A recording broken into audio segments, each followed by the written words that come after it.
Muy bien, durante este mes de agosto hemos tomado la visión de poder hablar un poco sobre el Evangelio de Lucas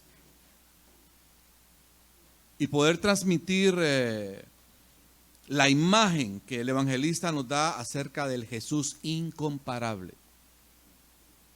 El domingo pasado hablábamos de los primeros versículos del capítulo 5 y hoy vamos a tomar la descripción que hace el evangelista de dos milagros incomparables. Decíamos el domingo pasado que un milagro es un evento o un suceso que no ocurre con frecuencia, por eso es un milagro. Y en esta mañana pues vamos a ver dos milagros que nos hace el Señor. Hay algo que tenemos que ver y poder verificar: la filosofía de ministerio de Jesús. ¿En qué consistía la filosofía de ministerio de Jesús? Nosotros lo podemos ver en el libro de Lucas, capítulo 4, versículos 18 y 19. Cuando Él dice que el Espíritu del Señor está sobre mí por cuanto me ha ungido. El término ungido, ungir, el ungido del Señor. La palabra ungido en el idioma hebreo significa el elegido. Dios lo separó con un propósito especial. ¿Y para qué? El mismo Evangelio lo dice en el capítulo 4, versículos 18 y 19. Para dar buenas nuevas a los pobres. Y la palabra pobre no es pobre económicamente, sino la palabra pobre aquí se enfatiza con la persona humilde de corazón. Y dice sanar a los quebrantados de corazón. ¿Cuántos de los que estamos acá de repente podemos estar con un quebrantamiento de corazón? Por cualquier naturaleza, puede ser un problema sentimental, puede ser un problema emocional, puede ser un problema de relacional, con algún familiar cercano y así por el estilo.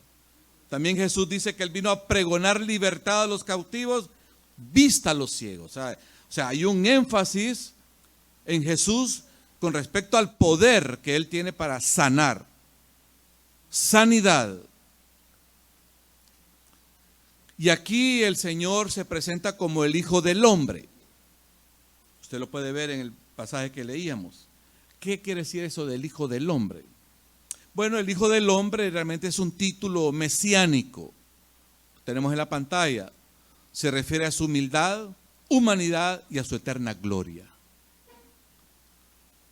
Jesús, como el Hijo del Hombre, tiene el poder y autoridad para sanar toda enfermedad y dar perdón de pecados. Quiero recordar esto, que el perdón de pecados es un atributo divino únicamente, es una prerrogativa que solamente Dios tiene.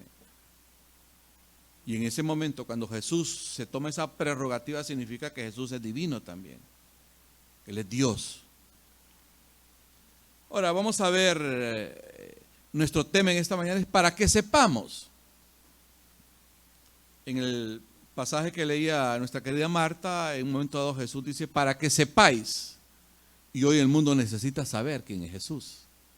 Y es la iglesia la responsable y la que tiene el privilegio de poder llevar y dar a conocer quién es Jesús. ¿Quién es Jesús? En primer lugar, vamos a ver que Jesús quiere que seamos limpios. Capítulo 5 de Lucas, del versículo 12 al 16, el evangelista describe el primer milagro. Tiene que ver con un leproso. Y este leproso, con una tremenda necesidad, quiero recordar que la lepra en el contexto de Jesús era una enfermedad incurable. Una persona que tenía lepra, pues, era como un muerto en vida. Y este hombre le manifiesta su necesidad. Señor, si quieres, puedes limpiarme. Y Jesús manifiesta su corazón pastoral, su amor, su misericordia. Se identifica con la necesidad de aquella persona y dice, quiero ser limpio. En este auditorio nadie tiene lepra, pero posiblemente estemos enfrentando situaciones difíciles, conflictivas, que quizá necesite una respuesta a nuestro Dios. Bueno, veamos el ruego. Lucas 5:12. Sucedió que estando él en una de las ciudades, se presentó un hombre lleno de lepra, el cual viendo a Jesús, se postró con el rostro en tierra, le rogó, diciendo: Señor, si quieres puedes limpiarme. El ruego. ¿Quiénes podemos identificarnos con este tipo de ruego? No forzosamente o literalmente con la necesidad que tiene este hombre del problema de lepra. Pero ¿quiénes tenemos necesidad en esta mañana, hoy en día? Todos. Todos tenemos necesidad, unos de una forma, otros de otra. Decíamos que la lepra era una terrible enfermedad en la piel. Esta se daba especialmente en los nervios periféricos, las muñecas, codos y rodillas, y la membrana mucosa. Mire qué interesante cuando investiga un poquito de la lepra. Desfigura el rostro y hace desaparecer la nariz. Por eso cuando hemos visto, por ejemplo, películas que tienen que ver con personas que han tenido lepra, siempre los presentan con una figura que es grotesca en cierta forma, porque la lepra eso les hacía. Debido a la grave enfermedad, el leproso era marginado, era separado, de tal manera que el leproso no podía tener relaciones sociales por lo grave del contagio. Todo el mundo tenía temor cuando alguien tenía lepra. En el libro de Levítico, lo podemos ver por favor, en el capítulo 13, versículo 46, estamos hablando hace casi 5,000 años. Moisés delimita la relación que había que tener con un leproso. Y vemos la palabra que dice, vea por favor: todo el tiempo que la llaga estuviera en él será inmundo, estará impuro y habitará solo, fuera del campamento será su morada. Era marginado completamente. No era fácil para un leproso tener que enfrentar su enfermedad. Imagínense hoy, por ejemplo, con la situación grave que hay de salud mental, personas que viven solas. No es fácil. Y es ahí donde la iglesia tiene que incursionar, poder tener esa empatía que aquella persona necesita. Pero ¿qué hace este hombre? Y yo creo que la reacción que tiene este hombre tenemos que imitarla todos. Dice que él se postró en tierra, le rogó. La palabra rogar o el verbo rogar significa súplica. Y él muestra su necesidad. Había una urgencia de sanidad. Dicen por ahí que cuando uno tiene hambre, pues se olvida de todo, ¿verdad? El hambre lo hace perder la pena y lo que sea. Y este hombre leproso rompió las reglas establecidas de entonces. ¿Por qué? Porque la ley delimitaba, esta persona tenía que estar sola, separada, conviviendo solamente con leprosos. Debería de mantener la distancia. Pero ¿qué hace? Con humildad se postra en tierra delante del Señor. Si hay cualidad importante para una relación con Dios es ser humilde. Ser humilde. Mire lo que dice el Salmo 51, verso 17, hermoso. Los sacrificios de Dios son el espíritu quebrantado. Quebrantado. Y agrega al corazón contrito, triste y humillado. ¿Cuál es el resultado que tenemos? No despreciarás tú, oh Dios. Hoy venimos con necesidad, desde luego. Bueno, aquí nos da la pauta, nos da las reglas el salmista. Corazón contrito y humillado. Lo mismo que el leproso. Dicen que hasta para pedir hay que tener gracia, ¿verdad? Y este hombre le ruega, pero va con una actitud correcta. ¿Saben que hay algo también que nos muestra acá? Es la falta de esperanza. Humanamente no había esperanza. No había poder humano que pudiese limpiar la lepra. Vivimos en un mundo falto de esperanza, hermanos. Vivimos en un mundo falto de esperanza, en un mundo incierto. No sé si han visto las noticias de lo que pasó en la isla de Maui, ahí en Hawái. Un incendio como nunca. Dicen las noticias que ha quedado como que si fuera una área, como que sucedió algo apocalíptico. Bueno, ya las noticias están usando el término por lo menos, aunque no crean.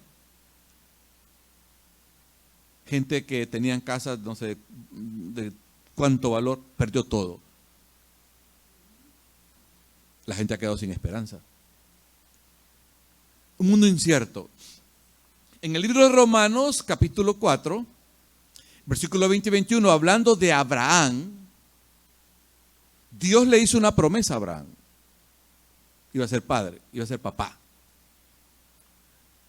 Pero la respuesta que Abraham esperaba no estaba de acuerdo al tiempo de Dios.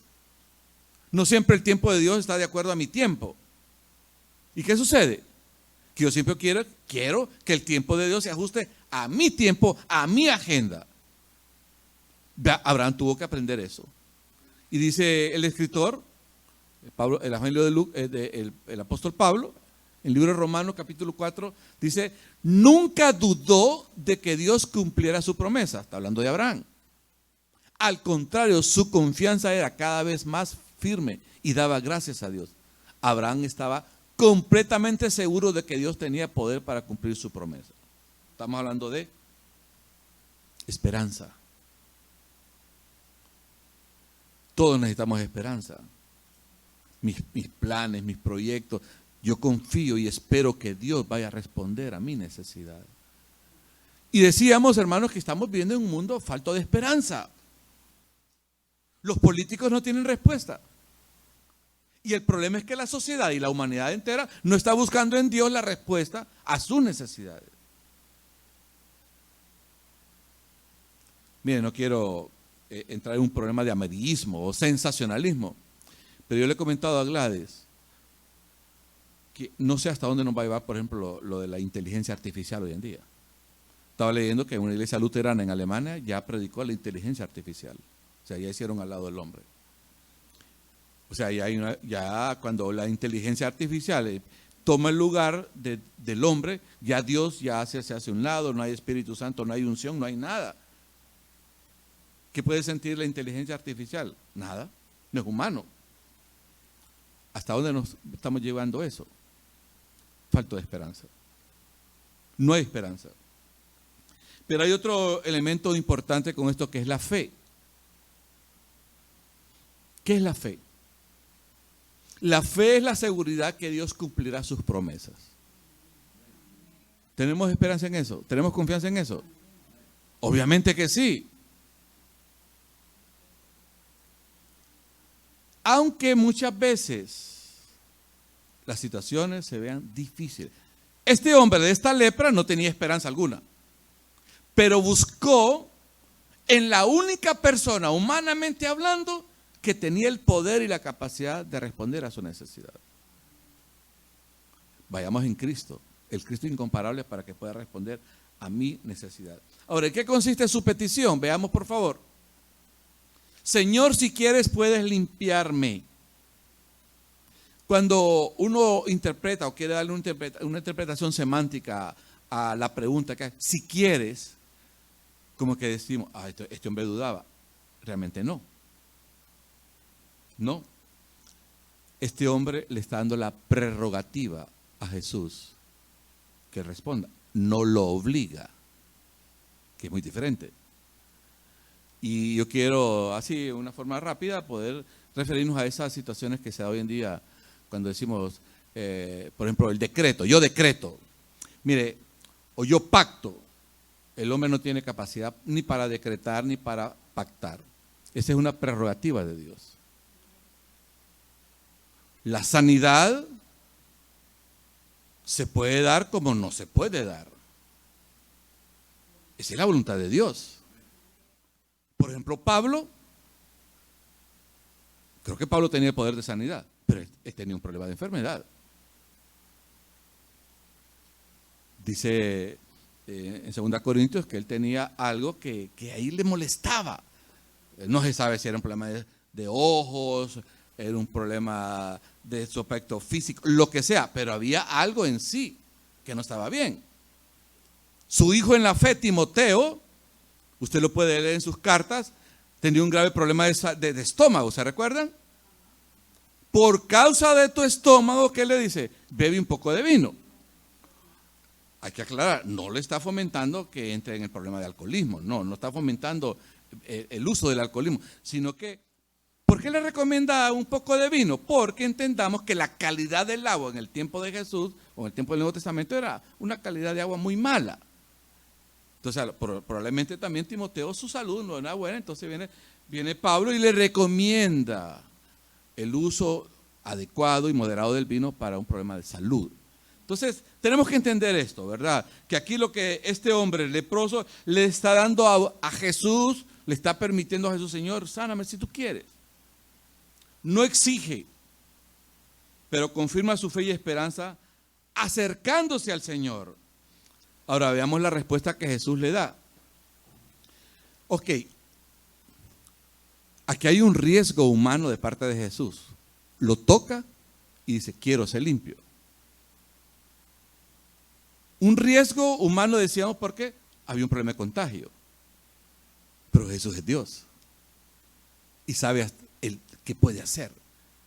Y da una respuesta adecuada a la necesidad que este hombre tenía. Quiero ser limpio. ¿Y cuál es la respuesta? Y al instante la lepra se fue de él. ¿Qué estamos viendo acá, hermanos? Pero el Señor dice que le tocó y fue limpio. Hoy en esta mañana, de una forma figurada, el Señor quiere tocar nuestra vida. Quiere tocar nuestra vida. Y quiere dar respuesta a nuestra necesidad. Por lo tanto, no perdamos la esperanza.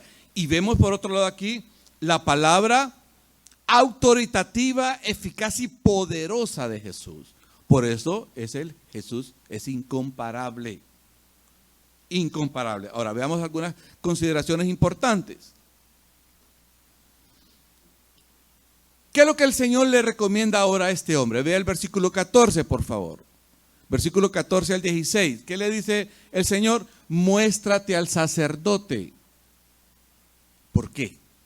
Bueno, muy sencillo. Libro de Levítico, por favor, versículo 14, versículos 2 y 3. Jesús está respetando las reglas establecidas allá en la ley mosaica. La ley mosaica decía lo siguiente. Cuando una persona supuestamente entraba en un proceso de sanidad, su lepra se estaba sanando, entonces esta es la ley. El leproso, cuando fuere limpio, será traído al sacerdote y el sacerdote lo va a examinar.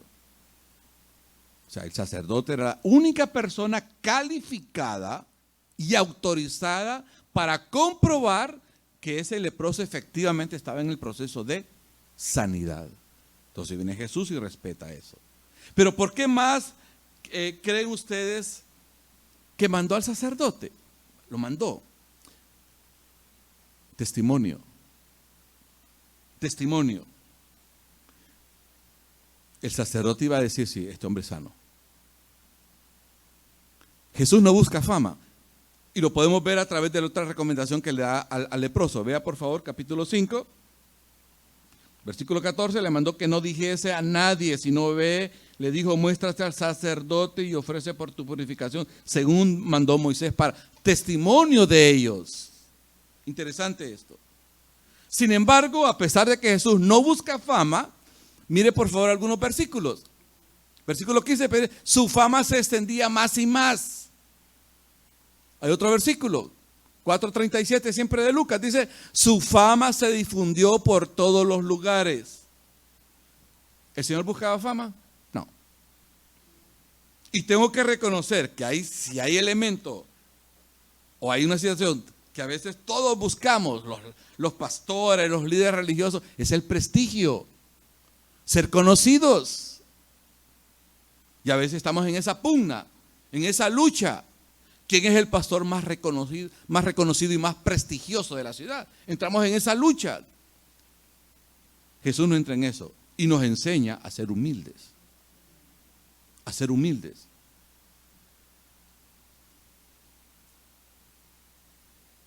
hay respuesta a la necesidad de este hombre. Muy bien. ¿Y cómo responde Jesús? En vez de promover la fama y buscar el prestigio, dice, él se apartaba en lugares desiertos y oraba.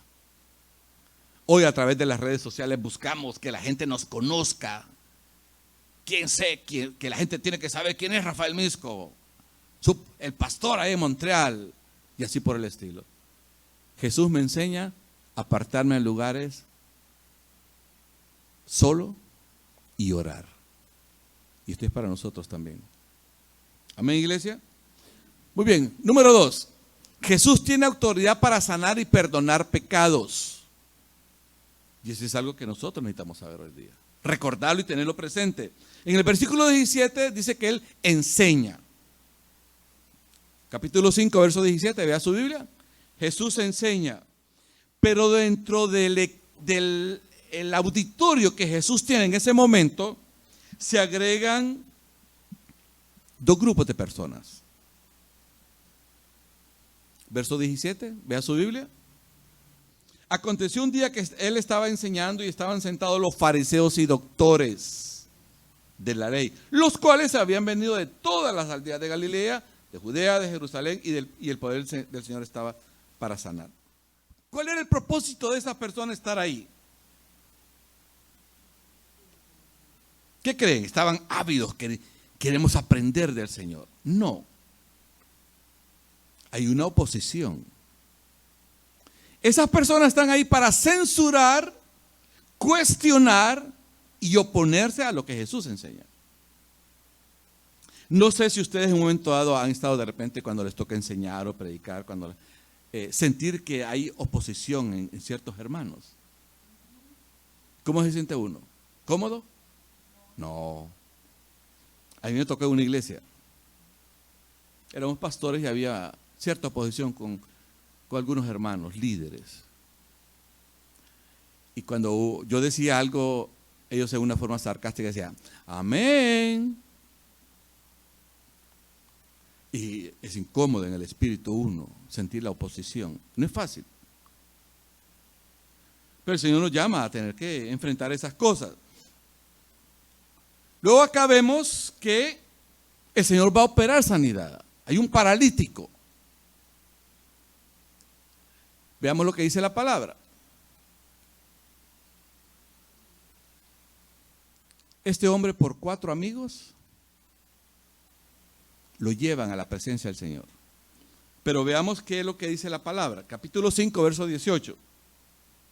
Sucedió que unos hombres que traían en un lecho a un hombre que estaba paralítico, procuraban llevarlo adentro y ponerle delante de él. Pero no hallando cómo hacerlo a causa de la multitud, subieron encima de la casa y por el tejado le bajaron con el lecho, poniéndole en medio delante de Jesús. Yo quiero hablar de 2 cosas en este sentido. Por un lado,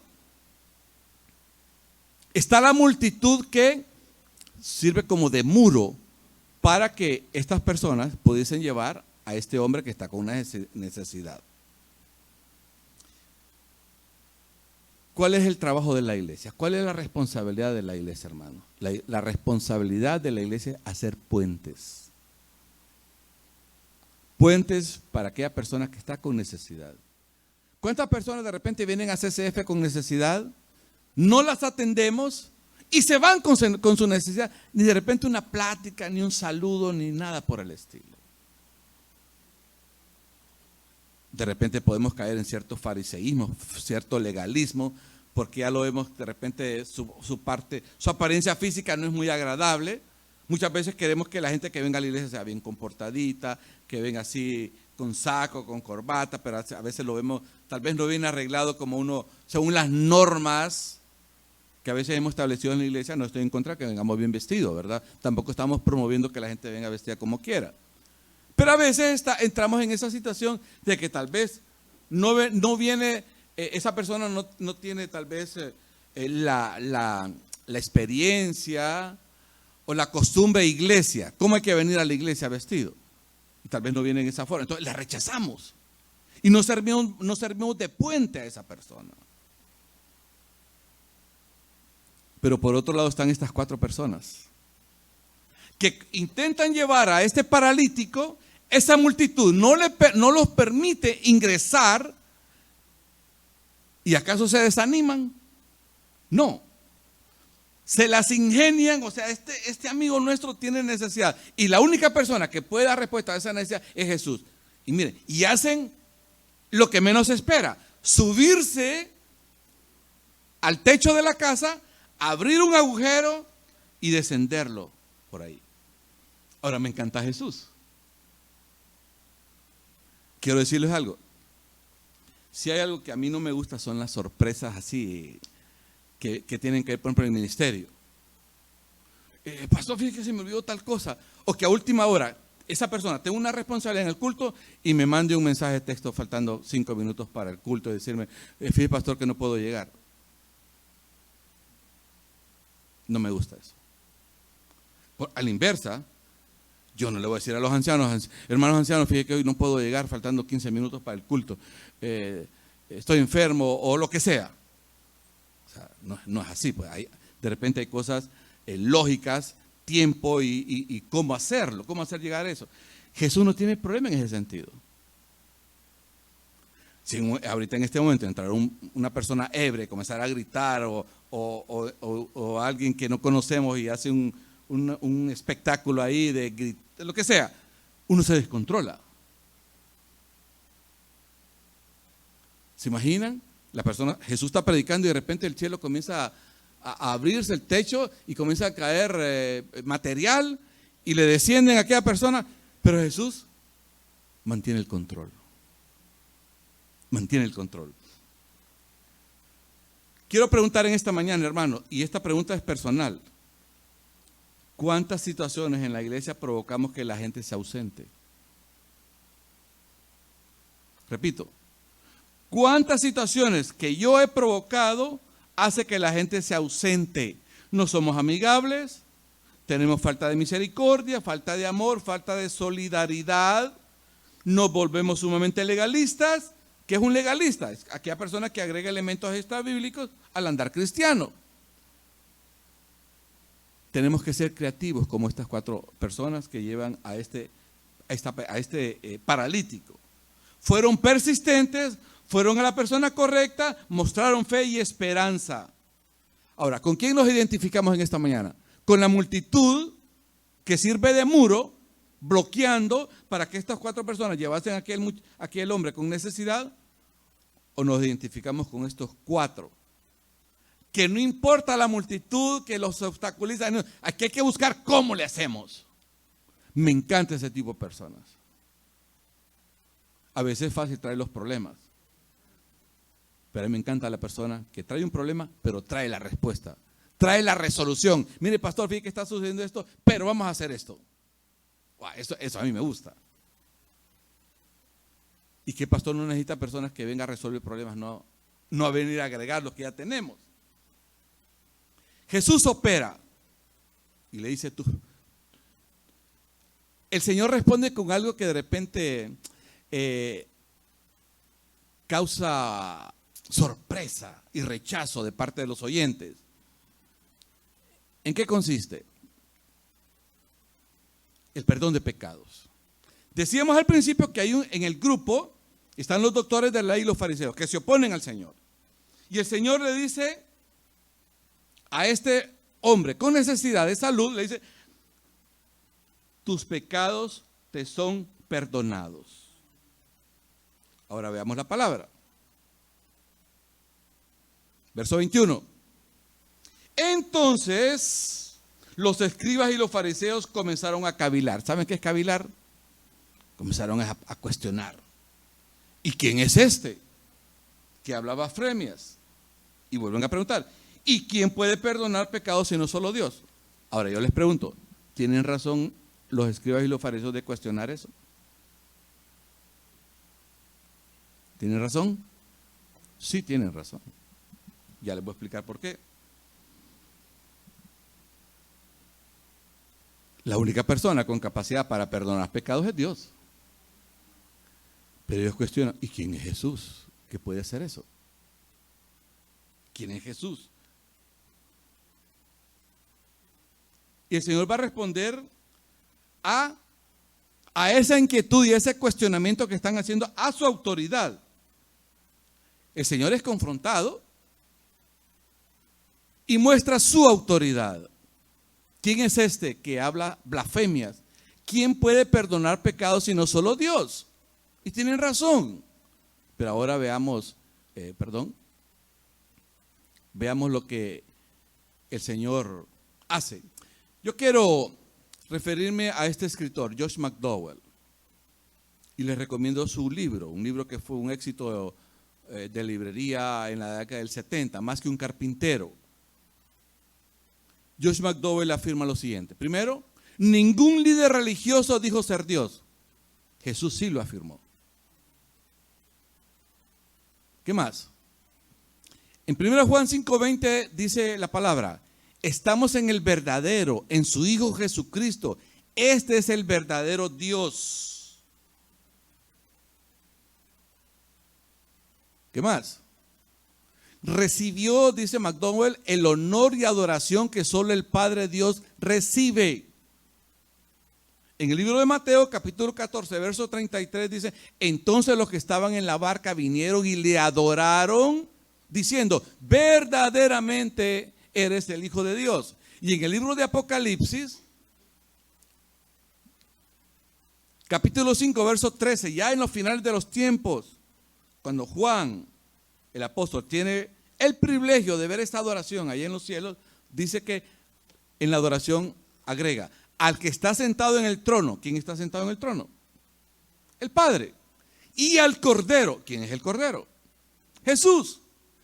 Sea qué cosa: la alabanza, la honra, la gloria y el poder por los siglos de los siglos. Estamos viendo ahí que tanto Dios Padre, que está en el trono, como Dios Hijo, que es el Cordero, reciben la misma adoración, porque ambos son divinos.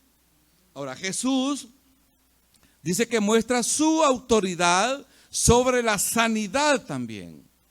Le cuestionan: bueno, ¿y usted quién es para que pueda perdonar pecados? Pero en un momento dado el Señor, ¿cómo responde? Veamos por favor el versículo 24 o 23, que es más fácil decir: tus pecados te son perdonados, o decir: levántate y anda. Pues para que sepáis, este es lo que necesitamos saber nosotros. Pues para que sepáis que el Hijo del Hombre tiene potestad para perdonar pecados, dijo al paralítico: a ti te digo, levántate, toma tu lecho y vete a tu casa. Ahora, yo pregunto algo que es bastante obvio.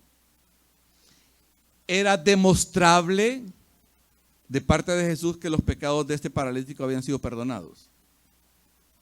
¿Se podía demostrar eso? ¿Cómo se podía demostrar? No se podía demostrar. No se podía demostrar que los pecados de ese hombre en ese momento ya habían sido perdonados. Ahora, ¿era demostrable la sanidad? Obviamente que sí. ¿Y se podía cuestionar el poder y la autoridad de Jesús en la sanidad? No, pues estaban viendo en sus propios ojos que el Señor le había ordenado a este hombre: a ti te digo, toma tu lecho y vete a tu casa. Y al instante la sanidad se operó. ¿Se podía cuestionar eso? No. Entonces, lo primero era más importante: perdonar pecados. Era más importante eso. Porque este hombre podía haber muerto paralítico, pero si el Señor le había perdonado sus pecados, era salvo. Pero el hecho de haber sido sanado es como, en México le dicen pilón. No sé cómo llamarle, es como un extra. Un extra. O sea, el Señor ya le perdonó los pecados. Gloria a Dios, más que suficiente. Y todavía, no sé si eso podría ser la expresión, lo sanó. ¡Oh! Había cuestionamiento, podían cuestionar todavía los fariseos y los doctores de la ley la autoridad de Jesús. No. Mire cómo termina el pasaje.